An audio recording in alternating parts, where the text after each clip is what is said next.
Hello student, welcome back my channel. Today's topic is glycogenesis. তো আমরা যেমন প্রত্যেকটা টপিক আমরা যেমন definition, location and reaction, significance এইভাবে দেখি, এটাও ঠিক একইভাবে দেখব।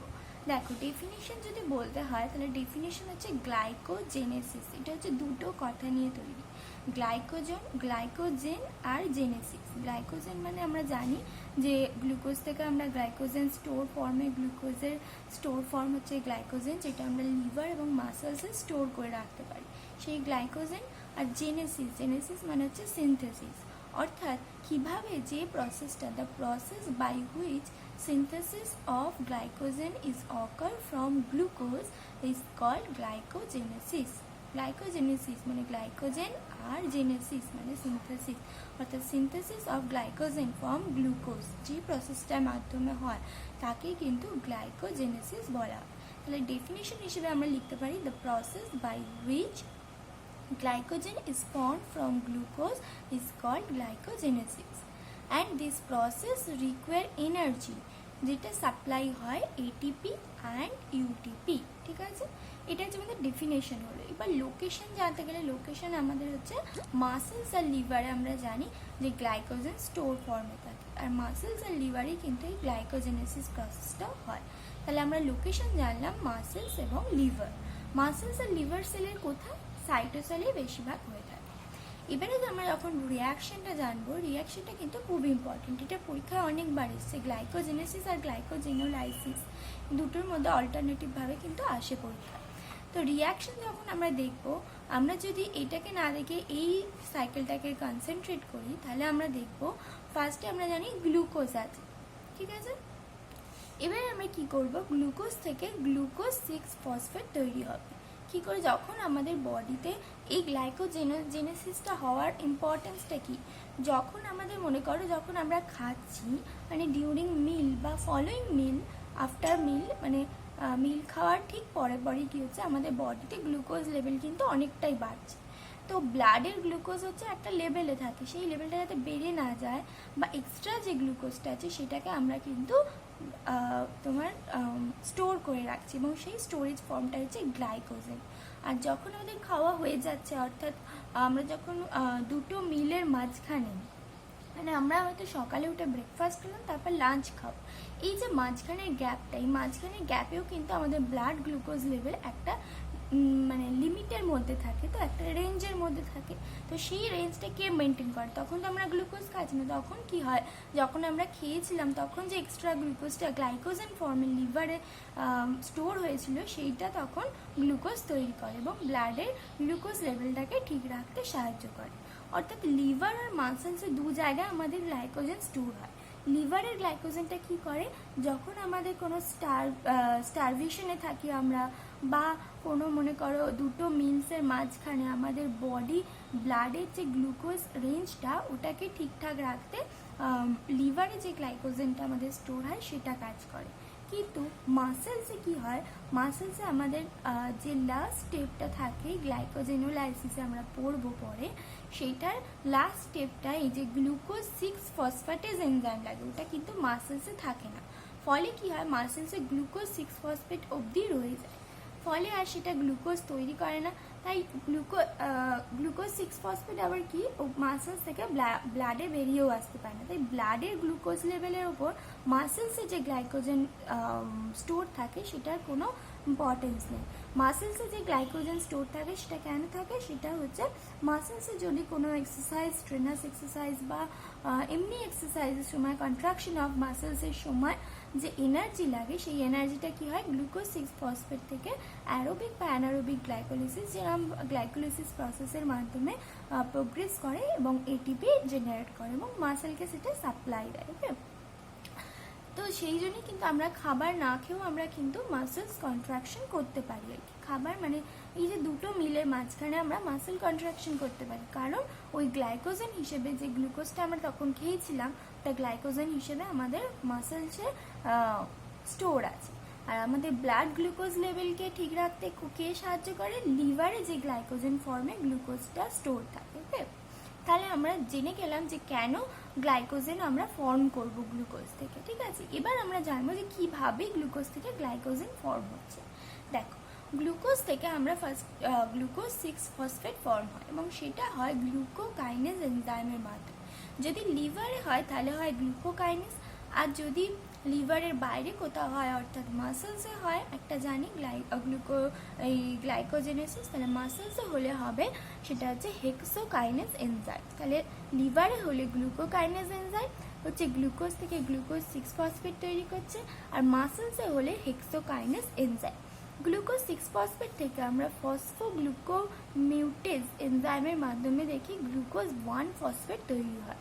এই গ্লুকোজ 1 ফসফেট আবার কি হয়, ইউটিপি ইউরিডিন ট্রাইফসফেটের সঙ্গে রিয়াকশন করে কি হয়, ইউডিপি গ্লুকোজ তৈরি করে। কি হয় দেখো, গ্লুকোজের 1 ফসফেট অর্থাৎ এখানে একটা ফসফেট আছে, আর ইউরিডিন ট্রাইফসফেট মানে 3টে ফসফেট আছে। তো এখান থেকে ইউরিডিন ট্রাইফসফেট থেকে একটা ফসফেট আর গ্লুকোজ 1 ফসফেট থেকে একটা ফসফেট, দুটো ফসফেট মিলে পাইরোফসফেট হিসেবে একটা ফসফেট গ্রুপ বেরিয়ে যায়, দুটো ফসফেট গ্রুপ। তাহলে আমাদের পড়ে থাকলো এখানে ইউডিপি অর্থাৎ একটা ফসফেট গ্রুপ বেরিয়ে গেছে পাইরোফসফেট হিসেবে, তাহলে ইউডিপি পড়ে আছে। গ্লুকোজ 1 ফসফেটেরও কিন্তু ফসফেট গ্রুপটা বেরিয়ে গেছে পাইরোফসফেট হিসেবে, তাহলে এখানে গ্লুকোজ পড়ে আছে। তাহলে আমাদের প্রোডাক্টটা হবে ইউডিপি গ্লুকোজ। দেখো, ইউডিপি গ্লুকোজ এনজাইমটার নাম হচ্ছে ইউডিপি গ্লুকোজ ফসফোরাইলেজ। পাইরোফসফোরাইলেজ, এই যে পাইরোফসফেট রিলিজ হচ্ছে তাই এটাকে বলা হচ্ছে পাইরোফসফোরাইলেজ, ইউডিপি গ্লুকোজ পাইরোফসফোরাইলেজ। এবারে যে ইউডিপি গ্লুকোজটা তৈরি হলো, এই ইউডিপি গ্লুকোজটা কি হয়, আমাদের গ্লাইকোজেন প্রাইমার আগে থেকেই তৈরি হওয়া থাকে। সেটা কি করে তৈরি হয় সেটা আমি পরে আসছি। ফার্স্টে আমরা জানি যে গ্লাইকোজেন প্রাইমার একটা আমাদের তৈরি আছে, অর্থাৎ যে গ্লাইকোজেনটা আমরা তৈরি করতে চাইছি তারই একটা ছোট ব্রাঞ্চ আমাদের তৈরি হয়ে আছে। এবার ছোট স্ট্র্যান্ড তৈরি হয়েছে, তার সাথে কিভাবে গ্লুকোজটাই হচ্ছে ইউডিপি গ্লুকোজ হচ্ছে গ্লুকোজটাকে ক্যারি করে নিয়ে আসছে গ্লাইকোজেন প্রাইমারের কাছে। এবারে কি হবে, ইউডিপি গ্লুকোজ থেকে গ্লুকোজটা ওই গ্লাইকোজেন প্রাইমারের সাথে আলফা 1,4 লিঙ্কেজের মাধ্যমে বন্ড করে যায়। অর্থাৎ গ্লাইকোজেন প্রাইমারটা এরকম ছিল, ইউডিপি গ্লুকোজ কি করলো, গ্লুকোজটাকে ক্যারি করে এর কাছে আনলো। এবারে কি হবে, গ্লাইকোজেন সিনথেজ এনজাইমের মাধ্যমে কি হবে, এই গ্লুকোজটা ইউডিপি গ্লুকোজের এখানটা হচ্ছে ভেঙে যাবে, বন্ডটা ভেঙে গিয়ে গ্লুকোজটা এই গ্লাইকোজেন প্রাইমারের সাথে যে লাস্ট যে কার্বনটা আছে তার 4 নম্বর যে লাস্ট যে গ্লুকোজটা আছে তার 4 নম্বর কার্বনের সঙ্গে এই গ্লুকোজের যে 1 নম্বর কার্বন আছে তার সঙ্গে 1,4 লিঙ্কেজ তৈরি করবে। যেমন গ্লাইকোজেনে থাকে আলফা 1,4 লিঙ্কেজ, ঠিক একইভাবেই যে 1,4 গ্লাইকোসাইল ইউনিট তৈরি করবে। তাহলে এই গ্লুকোজটা হচ্ছে গ্লাইকোজেন প্রাইমারে চলে গেল, তাহলে ইউডিপি পড়ে রইল, ইউডিপিটা বেরিয়ে গেল। তাহলে আমাদের গ্লাইকোজেন প্রাইমারের সাথে গ্লুকোজ অ্যাটাচ হয়ে গেল, 1,4 গ্লাইকোসাইল ইউনিট হলো। আবারও এটা কি হয়, এইভাবে কিন্তু গ্লাইকোজেন তৈরি হয়। কিভাবে, এই যে গ্লাইকোজেনের সঙ্গে একটা গ্লুকোজ তৈরি আটকে গেল, এরপর আবার সাইকেলটা এরকম আরও গ্লুকোজ আছে সেগুলো আবার ইউডিপি গ্লুকোজ ফর্মে গ্লুকোজটাকে নিয়ে আসছে এবং একটা একটা করে এর সাথে কিন্তু অ্যাটাচ হতে থাকছে। ঠিক এইভাবে আলফা 1,4 লিঙ্কেজের মাধ্যমে একটা গ্লাইকোজেন প্রাইমারের সাথে এটা অ্যাটাচ হতে থাকবে, ফলে এটা একটা গ্লাইকোজেন তৈরি করে। এবার গ্লাইকোজেনে আমরা জানি আলফা 1,4 লিঙ্কেজ থাকে আর আলফা 1,6 লিঙ্কেজ থাকে। তো সেইটা দেখার জন্য দেখো, তাহলে ফার্স্টে আমরা দেখলাম ইউডিপি গ্লুকোজ তৈরি হলো, ইউডিপি গ্লুকোজ থেকে আমরা গ্লাইকোজেন প্রাইমারের সাথে গ্লুকোজকে মিলিয়ে দিয়ে আলফা 1,4 লিঙ্কেজ তৈরি করলাম। এবার আমাদের ব্রাঞ্চ তৈরি করতে হবে, তবেই তো গ্লাইকোজেন তৈরি হবে, সেই জন্য আসবে ব্রাঞ্চিং এনজাইম। তো এটা যদি পরের ছবিতে দেখি, দেখো এখানে কি হচ্ছে, দেখো গ্লাইকোজেন যে সিনথেস ছিল ওটা কি করছে, অ্যাডেড করছে, মানে তোমার গ্লুকোজটাকে হচ্ছে অ্যাড করে যাচ্ছে। গ্লুকোজটাকে এরকম অ্যাড করছে, এটা হচ্ছে গ্লাইকোজেন প্রাইমার, আমি ধরছি এটা গ্লাইকোজেন প্রাইমার। আর এটা কি ইউডিপি গ্লুকোজকে নিয়ে আসছে, এসে এখানে ছেড়ে দিচ্ছে, এই গ্লুকোজটা এসে এখানে বাইন্ড করছে। দেখো পরের ছবিটায় আলফা 1,4 বন্ডের মাধ্যমে কিন্তু এগুলো হচ্ছে বন্ড করছে, এক একটা গ্লুকোজ পর ইউডিপি গ্লুকোজ আসছে এবং গ্লুকোজগুলো এই গ্লাইকোজেন প্রাইমারের সাথে বন্ড করছে আর ইউডিপিটা রিলিজ হয়ে যাচ্ছে, আবার ইউডিপিকে রিসাইকেল হয়ে আবার গ্লুকোজকে নিয়ে আসছে ক্যারি করে। ঠিক আছে, এইভাবে গ্লুকোজ যখন এক এক করে আটকাতে থাকবে, মানে পরপর বন্ড হতে থাকবে আলফা 1,4, তখন কি দেখা যাবে, যখন দেখা যাবে এই চেনটা অনেক বড় হয়ে যাচ্ছে, তখন কি হবে, ব্রাঞ্চিং এনজাইম এসে একটা পয়েন্ট থেকে সেটাকে কাট করে আর একটা পয়েন্টে লাগিয়ে দেবে।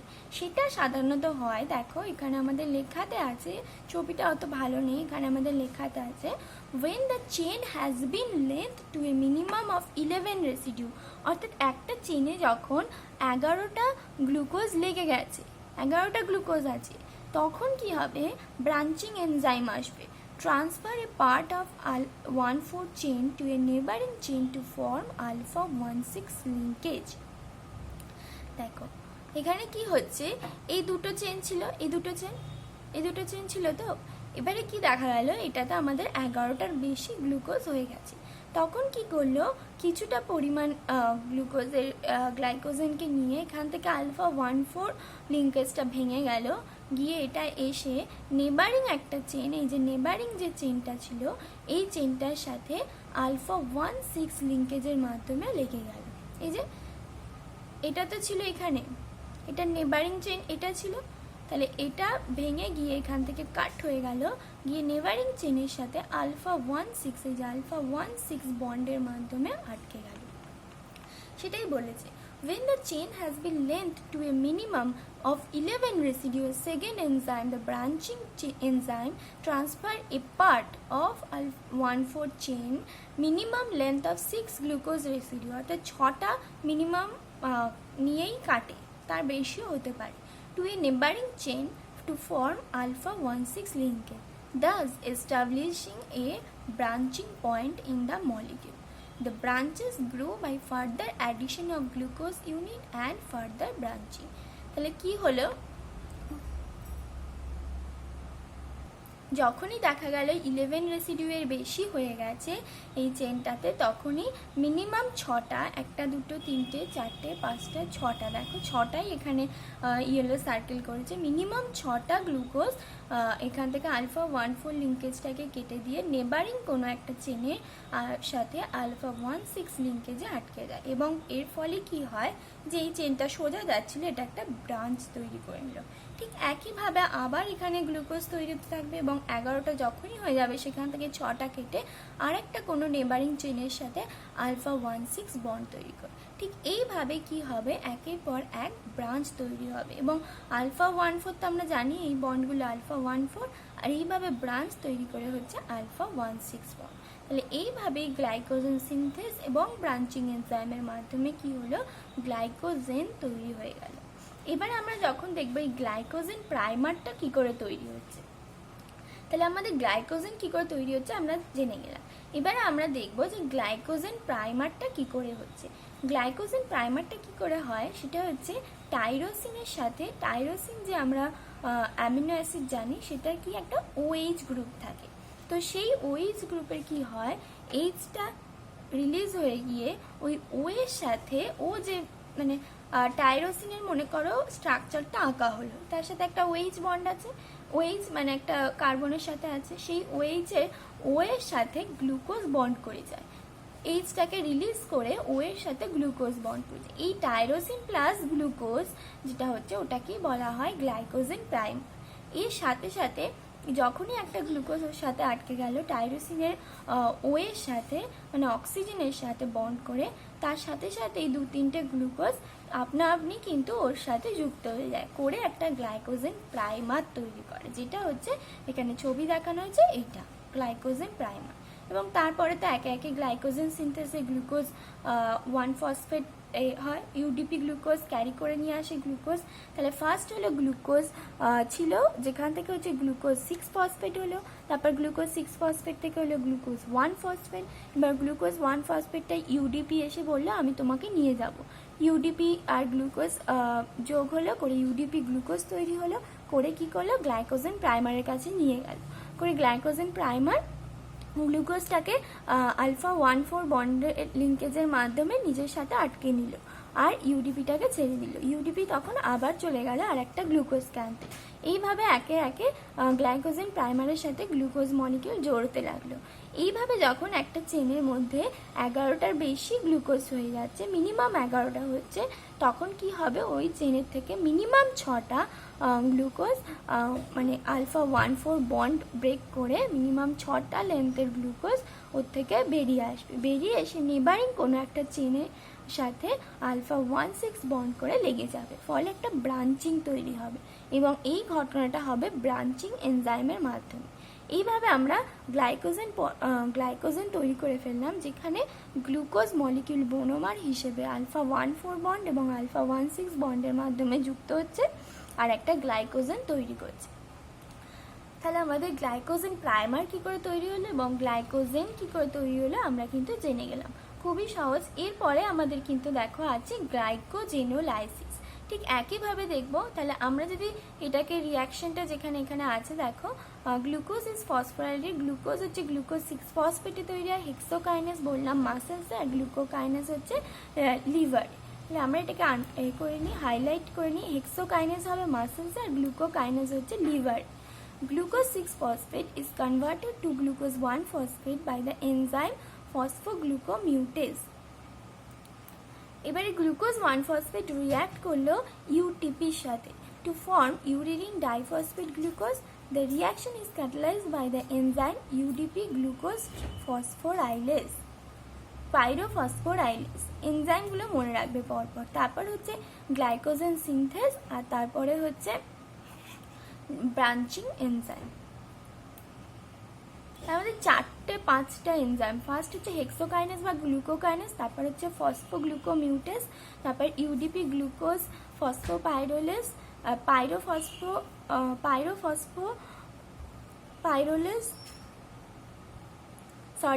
পাইরোফসফোরাইলেস, আর তারপর হচ্ছে গ্লাইকোজেন সিনথেস, আর তারপর ব্রাঞ্চিং এনজাইম।